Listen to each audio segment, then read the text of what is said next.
ஒரு கஷ்டத்தில் நீங்க போறீங்கன்னா நீங்களும் நான் என்ன தெரியுமா செய்வோம்? கர்த்தரை நோக்கி கூப்பிடுவோம், ஜெபிப்போம், தேவனிடத்தில் நேரத்தை செலவிடுகிறோம். ஆமென்.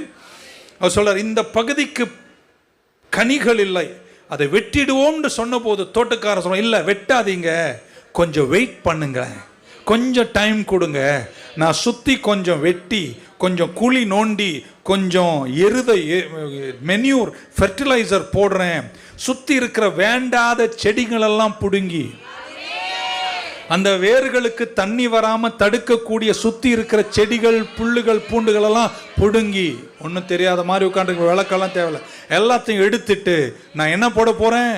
எருது போட போகிறேன். நாமே எருகு ஃபெர்டிலைசர் மென்யூர் அல்லது என்ன சொல்கிறது உரம்னு ஒன்று போட்டிங்கன்னா அங்கே வாசனை நல்லா இருக்காது.